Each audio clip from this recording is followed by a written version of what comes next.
The phone line crackles with static before the voice breaks through, low, shaking, barely holding together. "She's not breathing. I think she fell. Please, you have to send someone." The operator asks for the address. The man stammers through it. Then silence. Just the hum of an open line and the distant wail of sirens cutting through the frozen Chicago night. When officers push through the door of the Duval house, they find her at the bottom of the staircase. Helen Duval, 51 years old. Neck twisted at an angle that makes even the veterans look away. A wine glass lies shattered near her hand, red liquid pooling into the grout between the tiles. Her husband stands in the doorway, face buried in his palms, shoulders heaving. He looks destroyed. But Detective Carla Bronson doesn't buy tears. Not yet. She's seen enough crime scenes to know that grief and guilt wear the same mask. She crouches beside the body, notes the bruising on Helen's forearms. Dark, finger-shaped marks that don't match a simple fall. The glass has no prints, not a single smudge. Someone wiped it clean. Across the street, a security camera blinks red in the dark. Carla makes a note. Check the footage. Always check the footage. The neighbors gather outside, whispering behind gloved hands. Everyone knew the Duvals. Helen, the nurse who worked doubles at Cook County Hospital. Her daughter Marina, who'd just come home after 8 years in prison. And Rylan Pierce, Helen's new husband, the man with the $1 million smile and the $5 soul. Hi, viewers. Kindly tell us where you're watching from and what time it is. Carla stands, brushing dust from her knees. She watches Rylan through the doorway. He's saying something to the paramedics, gesturing toward the stairs, his voice cracking just right. But his shoes are spotless. No scuff marks, no wine stains. For a man who claims he ran to his wife the second she fell, he's awfully clean. One of the officers approaches. "Detective, we got a problem. Daughter's not here. Marina Duval. Left about an hour before the call came in. Neighbor saw her walking toward the L." Carla's jaw tightens. She glances back at the staircase, at the woman who'll never take another breath. And she knows this isn't just a fall. This is a fight. Maybe a murder.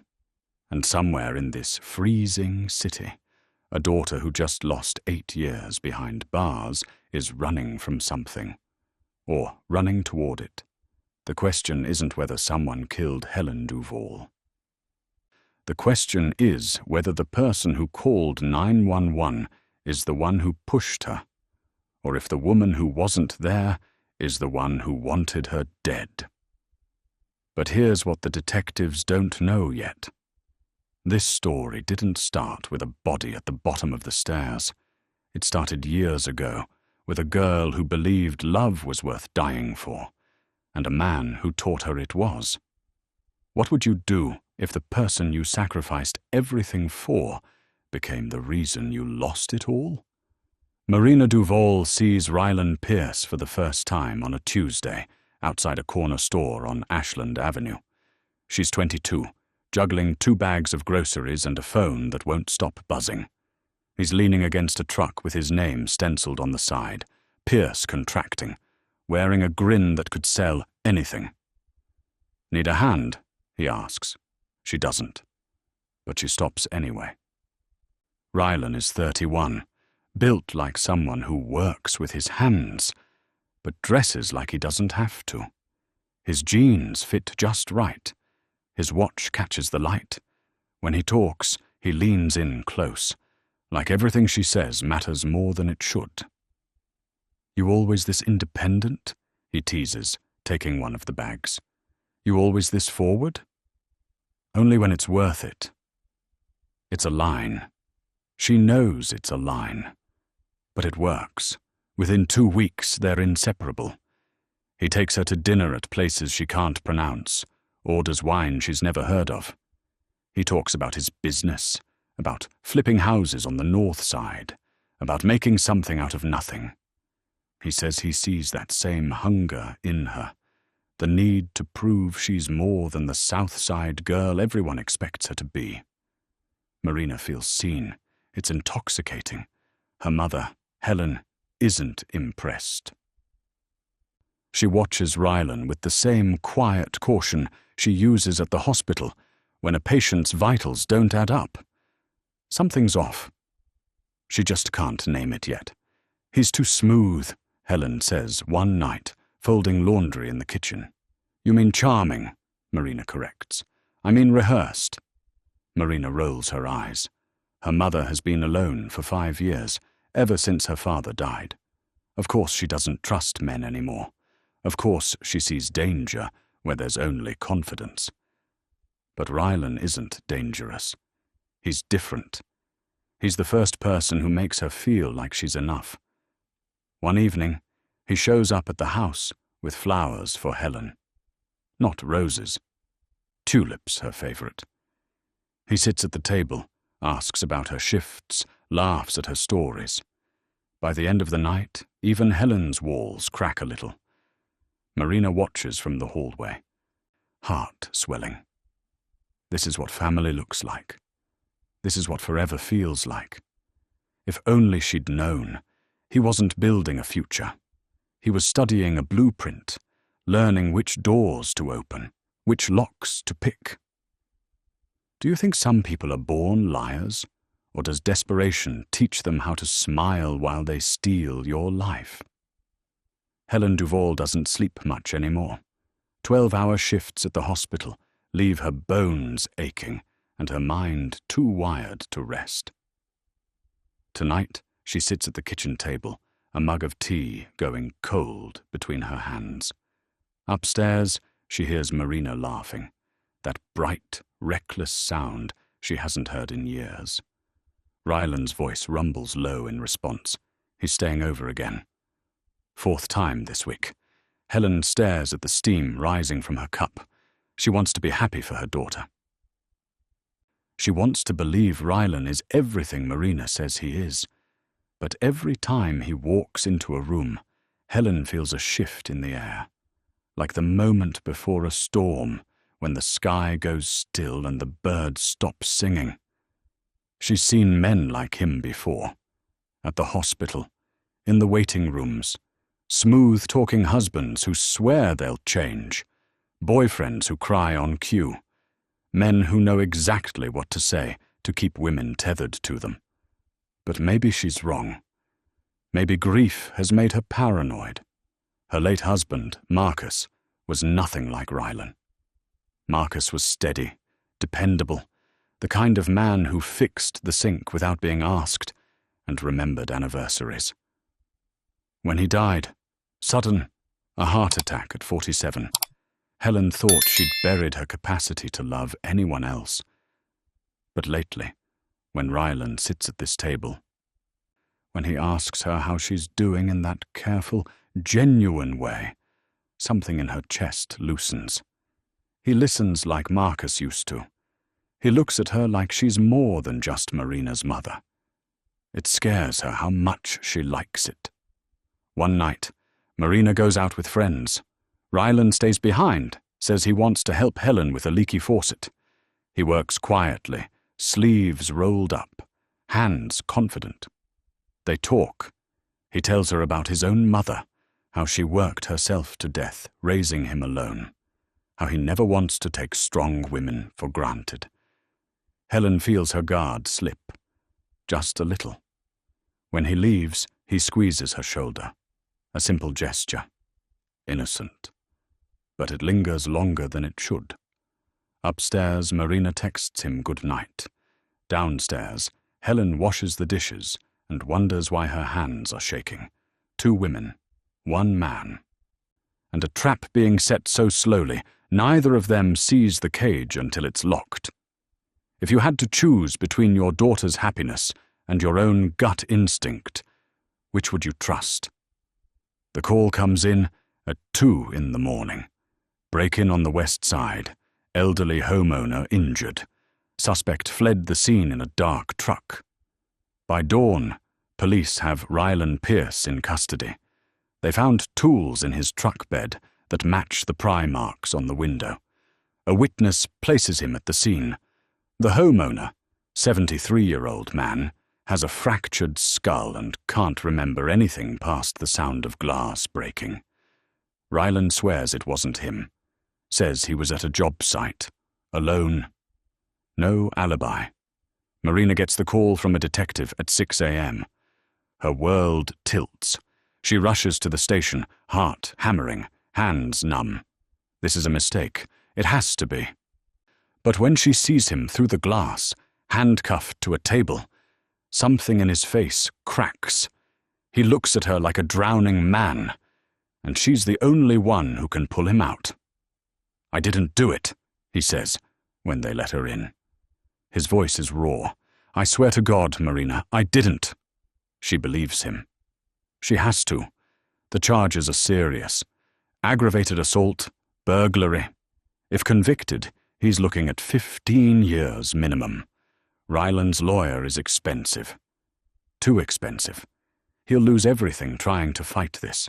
His business, his freedom, his future with her.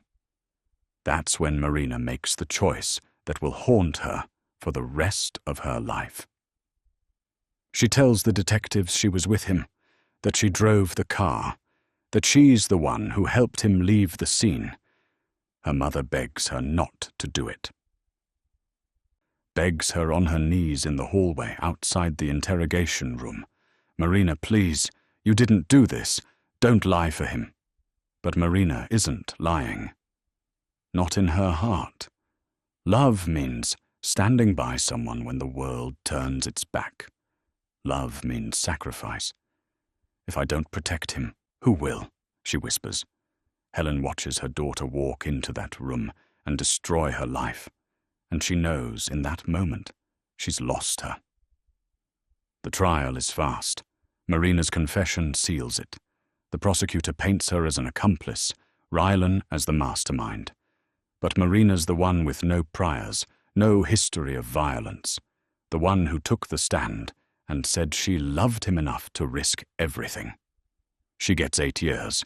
Ryland walks free, charges dropped due to lack of evidence tying him directly to the assault. At sentencing, Marina looks back at him in the gallery. He mouths, "I'm sorry." But he doesn't stop it, doesn't confess, doesn't stand up and tell the truth. He just watches her go. The cell door slams. Marina presses her hands against the cold metal. Outside, the world keeps turning. Inside, her life stops. And Ryland Pierce walks out of the courthouse into the sunlight, free as the day he was born. Would you take the fall for someone you loved, even if it meant losing everything, including yourself? Year 1. Marina writes letters every week. Long, desperate pages filled with plans and promises. She describes the house they'll buy when she gets out, the trips they'll take, the kids they'll have. She signs every letter the same way. Yours, always. Ryland writes back. At first, his letters are shorter, sweeter. He says he's working hard, saving money, that he thinks about her every night. He sends pictures, him at a job site, smiling, him at a diner, holding coffee, small pieces of a life she's not part of anymore. Year 2, the letters come slower, once a month, then every other month. The pictures stop. Marina tells herself he's busy, that he's building their future, that absence doesn't mean abandonment. Year 3, she gets a birthday card, no letter inside, just his name signed at the bottom. Year 4, nothing. The silence is worse than the bars, worse than the guards, the noise, the endless grey sameness of every day. She stops eating, stops sleeping. Her cellmate, a woman named Tisha, shakes her awake one night. "You gotta let him go, girl," Tisha says. "I can't," Marina whispers. "Then you'll die in here holding on to a ghost." But Marina doesn't let go. She holds tighter, because if she admits Ryland's gone, then the last 8 years mean nothing. Her sacrifice becomes a joke. Her love becomes a lie. Year 5. She learns to survive without hope.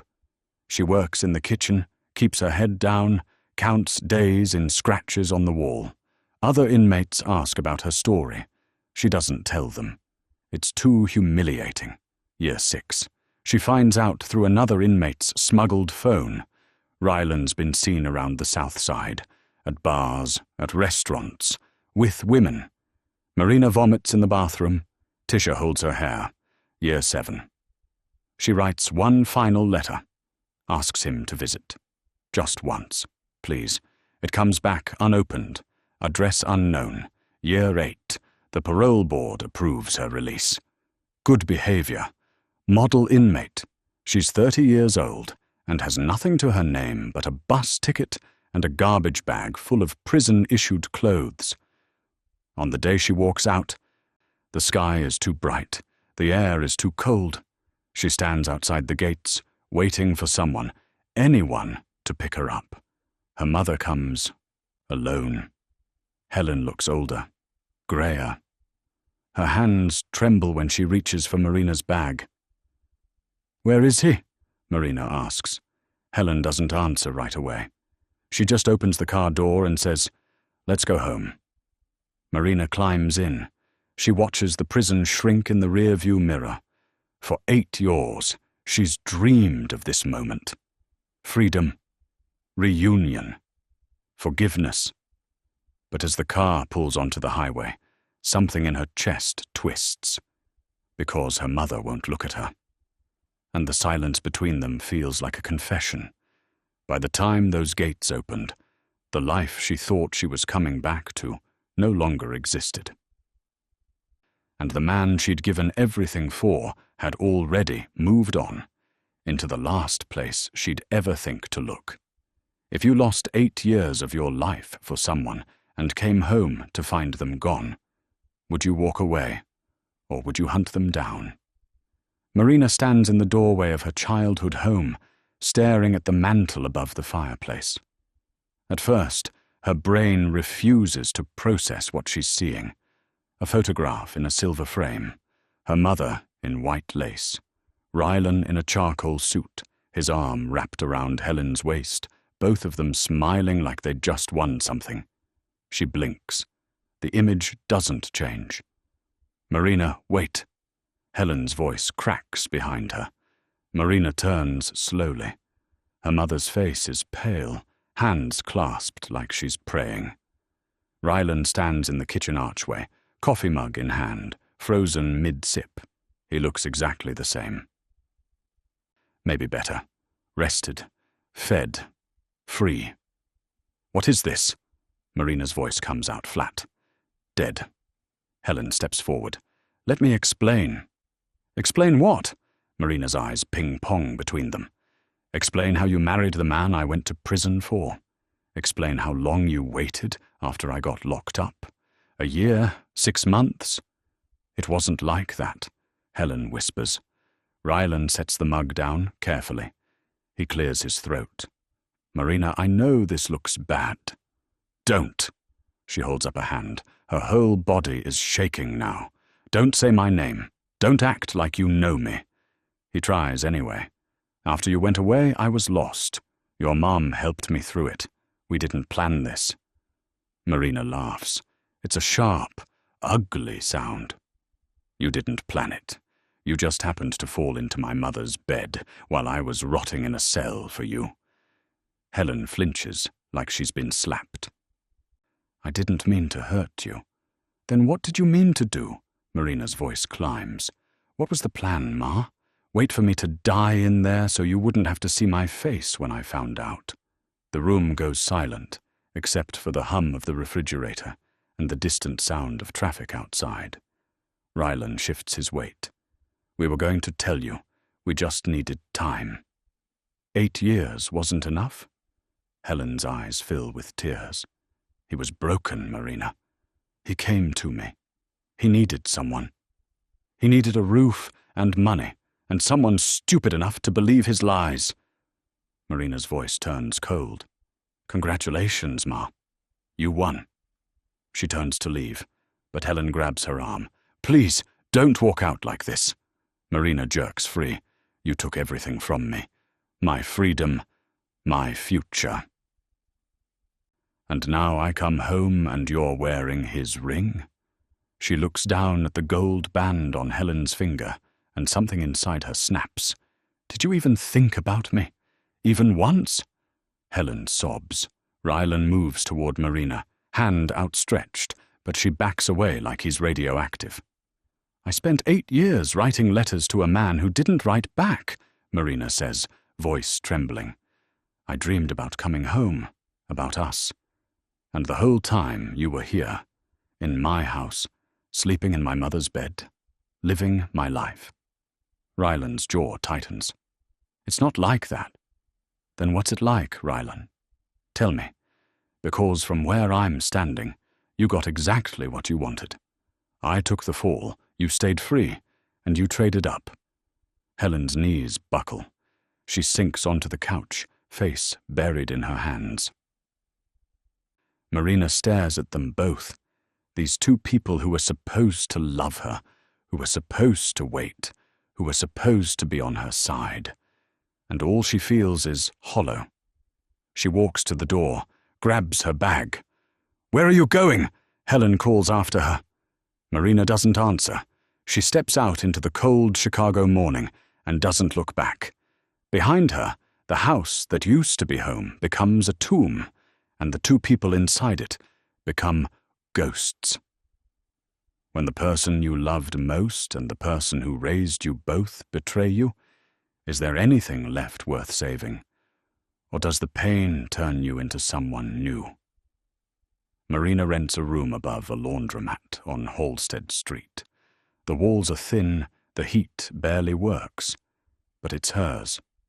No pictures, no memories, just a bed, a chair, and a window that looks out onto a world she doesn't recognize anymore. She can't sleep. Every time she closes her eyes, she sees that wedding photo, hears Rylan's voice, sees her mother's tears. 3 days after walking out, Marina starts digging. She begins with social media. Rylan's accounts are private now, but she finds old posts, tagged photos, comments from people who think they know him. She finds his business page, Pierce Contracting. The reviews are glowing. New projects, big clients. He's doing well. Too well for a man who was supposedly broke 8 years ago. She pulls up public records, property transfers, business filings, tax liens, and that's when the cracks start to show. Rylan bought a new truck 6 months after Marina went to prison. Paid cash. He bought Helen's house outright 2 years ago. No mortgage. He owns 3 rental properties on the south side. Combined value, over $1 million. Marina's stomach turns. Where did the money come from? She digs deeper. Finds a lawsuit from 5 years ago. A woman named Cambria Holt sued Rylan for fraud. The case was settled out of court. Sealed records. Marina tracks Cambria down through LinkedIn. She's a real estate agent now, working in Evanston. Marina sends her a message. Simple, direct. "I need to know what Rylan Pierce did to you." Cambria responds within an hour. "Meet me tomorrow. Starbucks on Clark, 11 a.m.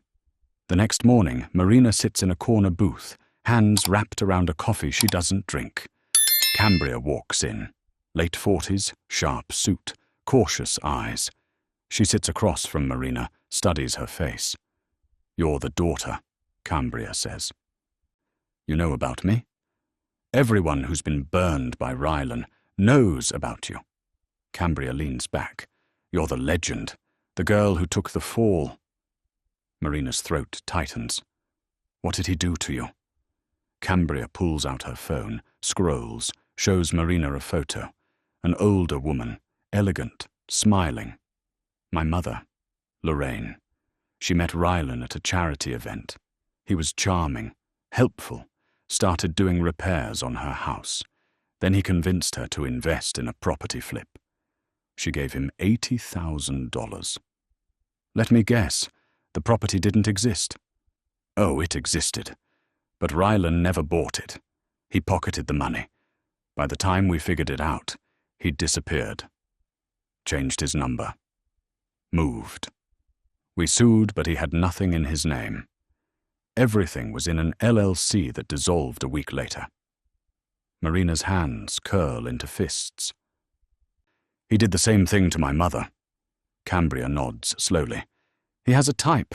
Older women. Widows. Lonely. He studies them. Finds out what they need.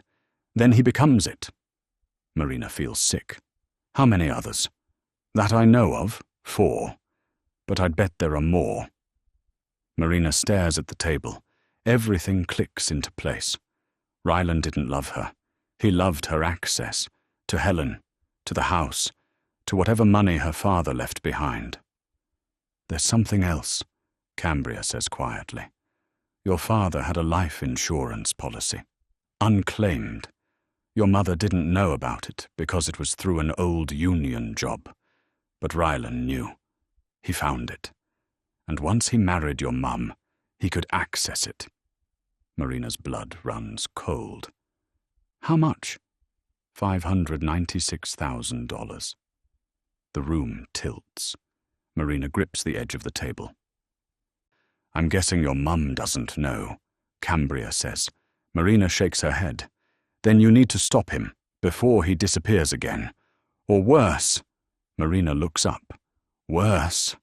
Cambria's face darkens. Lorraine died 6 months after Rylan took her money. Heart attack, they said. But she was healthy, active. And 2 weeks before she died, she told me she was going to report him to the police. The implication hangs in the air like smoke. Marina stands, legs unsteady. Thank you. Cambria grabs her wrist. Be careful. Men like Rylan don't stop. They just get better at hiding. Marina walks out into the frozen street, mind racing. Rylan didn't just steal from her. He stole from her mother, from her father's memory. And if Cambria's right, he might have killed for it. For the first time since walking out of prison, Marina stops crying, stops mourning, and starts planning. If you discovered the man who destroyed your life was about to do it to someone else, would you walk away?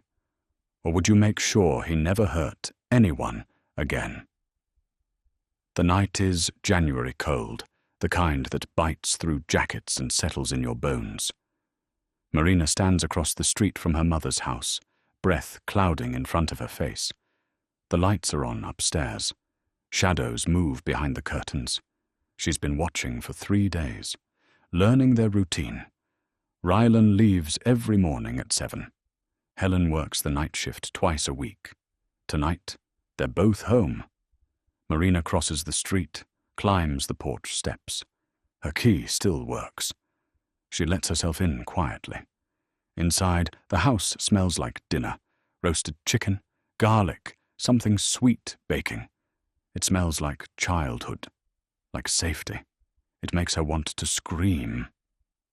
Voices drift from the kitchen, her mother's laugh, Rylan's low rumble. Marina moves down the hallway, staying in the shadows.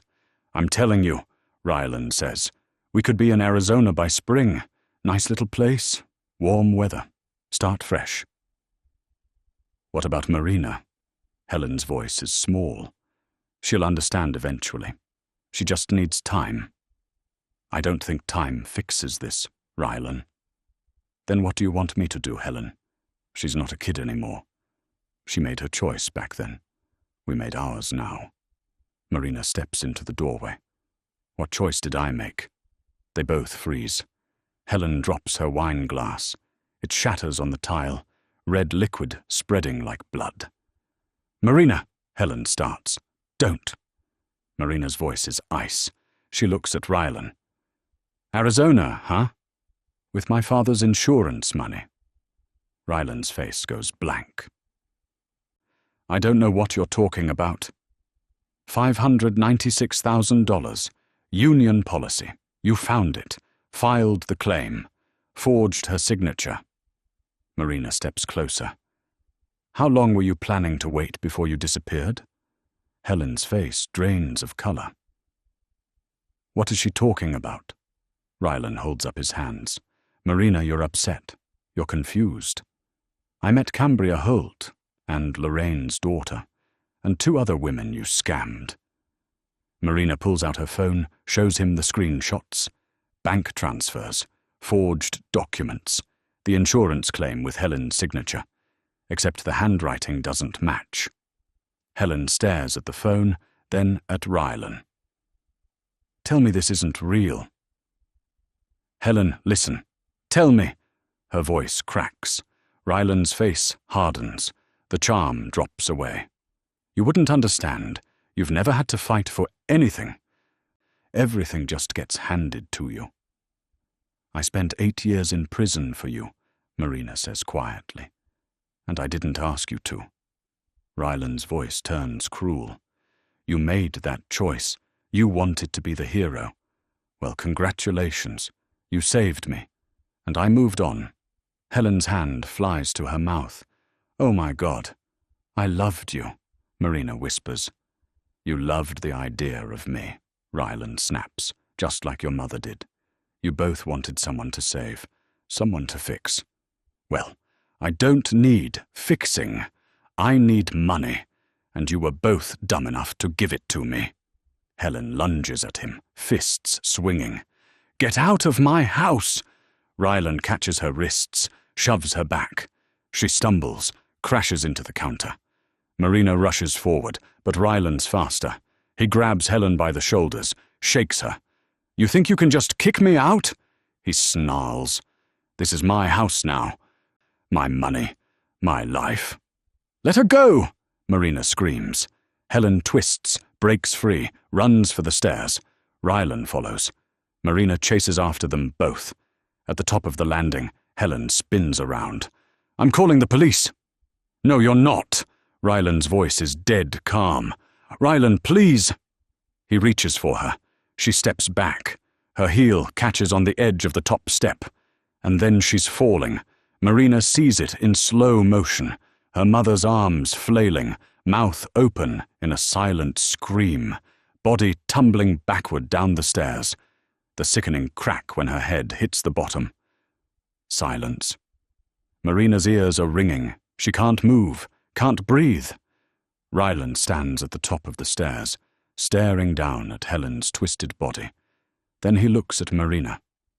You pushed her, he says. What? You pushed her. I saw you. We fought. And you shoved her. Marina's stomach drops. No, you... Who do you think they'll believe? Rylan's voice is calm now, calculated. A convicted felon who just got out of prison? Or the grieving husband? Marina's hands shake. She looks down at her mother, at the blood pooling beneath her head, at the wine glass still clutched in her hand, except Helen had dropped it in the kitchen. Rylan put it there. He's already staging the scene. Marina backs away, heart hammering. She has 2 choices. Stay and get framed for murder, or run. She runs, out the door, into the frozen night, away from the house where her mother lies dead, and the man who killed her is already calling 911. When the person you're trying to save becomes the reason you're running for your life, how far would you go to survive, or to make sure the truth comes out? Detective Carla Bronson sits across from Marina in the interrogation room. The fluorescent lights buzz overhead. A camera blinks red in the corner. Walk me through it again, Carla says. Marina's voice is hoarse. She's been talking for 3 hours. I went to confront them. About the money. We argued. He grabbed my mother. She ran. He followed her upstairs. She fell. And where were you when she fell? Halfway up the stairs. Carla taps her pen against the notepad. Surveillance footage from across the street shows you entering the house at 8:42 p.m. It shows you leaving at 8:58. Your mother's estimated time of death is 8:55. I left right after. I panicked. Why didn't you call 911? Because I knew he'd blame me. And he did. Carla leans back. Here's the problem, Marina. Ryland Pierce called 911 at 9:03. He was crying, begging for help. And when we got there, he looked destroyed. He's a liar. So are you. Carla's voice isn't cruel, just factual. You lied to protect him 8 years ago. You took a felony charge for a crime you didn't commit. Why should I believe you now? Marina's throat tightens. Because this time, I'm telling the truth. Truth is a funny thing, Carla says. It changes depending on who's telling it. She slides a photo across the table. The wine glass, Helen's fingerprints. Glass was wiped clean, then placed in her hand post-mortem. Whoever did that knew what they were doing. Marina stares at the photo. It was him. Maybe. Or maybe it was you. Carla leans forward. You had motive, betrayal, rage. 8 years of your life gone. You come home, find your mother married to the man you sacrificed everything for. That's enough to make anyone snap. I didn't kill her. Then who did? Rylan. Prove it. Marina's hands curl into fists. I can't. Carla closes the folder. Then we have a problem. 2 days later, Rylan Pierce is arrested. Not for murder. For insurance fraud. Investigators found the forged documents, the fake signatures, the offshore accounts where he'd been funneling money. During interrogation, Rylan's lawyer advises him to stay silent. But Rylan can't help himself. He's too smart, too confident. Helen found out, he says, about the money. She confronted me that night, said she was going to the police. We fought. She threatened to ruin me. He pauses. So I stopped her. The detective across from him goes still. You're confessing to murder? Rylan blinks. Realizes his mistake. No, I meant... You said you stopped her. I meant I tried to calm her down. By pushing her down the stairs? I didn't... Rylan's voice cracks. She fell. It was an accident. Accidents don't come with forged fingerprints and staged crime scenes. Rylan's face crumbles, and just like that, the mask he's worn for years finally shatters. But before they can close the case, the tech team pulls the full surveillance footage. Frame by frame, enhanced. It shows Marina entering the house, shows her leaving 16 minutes later, and then, 10 minutes after that, it shows her coming back. She stands on the porch, hand on the doorknob. Then she walks away. Carla calls Marina back in. Why did you go back? Marina's eyes fill with tears. I heard the sirens. I wanted to see if she was okay. Why didn't you go inside? Because I knew if I did, he'd make it look like I did it. So I left. Or, Carla says slowly, you went back to make sure she was dead. Marina's breath catches. No. Then why didn't you call for help? Why didn't you try to save her? Because it was too late. Marina's voice breaks. She was already gone. The jury deliberates for 4 days. Rylan Pierce is convicted of second-degree murder and insurance fraud, sentenced to life without parole. Marina Duval is cleared of all charges, insufficient evidence, reasonable doubt. But when she walks out of the courthouse, the reporters swarm. The questions fly. Did you know he was going to kill her? Did you help cover it up? Why didn't you save her? Marina doesn't answer. She just walks through the crowd, head down, and disappears into the city. If someone you loved was murdered, and you had the chance to stop it, but didn't, does that make you guilty too? Or just human? Marina stands in the empty house on a grey morning in March. The estate sale took everything. Furniture, dishes, pictures. All that's left are dust patterns on the floor and the echo of her footsteps. She walks through the rooms one last time. The kitchen where her mother used to sing while cooking. The living room where they watched movies on Friday nights. The staircase where everything ended. Rylan is in prison. The money's gone. Seized by the state. Redistributed to his victims. Marina got nothing. Not the house. Not the insurance payout. Not even an apology. But she's free. She steps outside, locks the door, leaves the key under the mat for the new owners. She walks down the porch steps and doesn't look back. Carla Bronson is waiting by the curb, leaning against her car. "Thought you'd be gone by now," Carla says. Marina shrugs. Wanted to say goodbye. "To the house or the ghosts?" "Both." Carla studies her. "You know I still don't know if you're innocent." "Does it matter? To the law? No. To me?" Carla pauses. "Yeah, it does." Marina meets her eyes. "I didn't kill my mother, but I didn't save her either, and I have to live with that." Carla nods slowly. "For what it's worth, I believe you." "Thanks." Marina starts to walk away, then stops. "Detective? Do you think people like Rylan ever really pay for what they do?" Carla considers it. "Depends on what you mean by pay. He'll rot in a cell for the rest of his life. But the damage he caused, the lives he destroyed, that doesn't go away. You can't undo it. You just have to decide if you're going to let it define you." Marina's jaw tightens. What if it already has? Then you take it back, piece by piece, day by day. You survived prison. You survived him. You'll survive this too. Marina nods, but she doesn't feel convinced. She walks down the street, past the corner store where she first met Rylan, past the house where she grew up, past the memories that won't stop following her.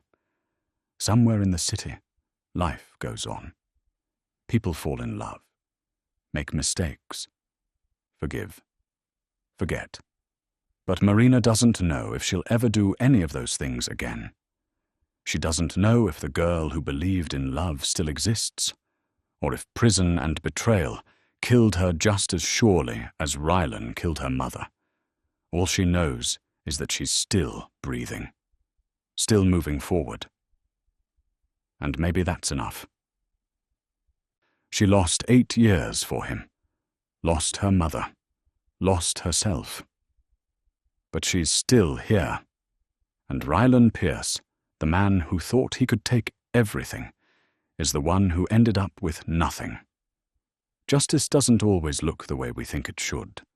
Sometimes it's messy, complicated, bittersweet. But it still counts. Marina boards a bus heading north, out of Chicago, towards something new, or maybe just away from everything old. She doesn't know where she's going, but for the first time in a long time, she's choosing the direction. And that's a start. Some people say love is worth dying for. But maybe the real question is it worth killing for? Is it worth losing yourself for? Is it worth 8 years of your life and a mother you'll never get back? Marina doesn't have the answer. Maybe you do. If you could go back and warn the 22-year-old version of yourself about the person who would destroy everything, would you? Or are some lessons only learned through pain? This is the end of Marina's story. But the questions it raises don't have endings. They live in all of us, in every choice we make about who to trust, who to love, and how much of ourselves we're willing to sacrifice.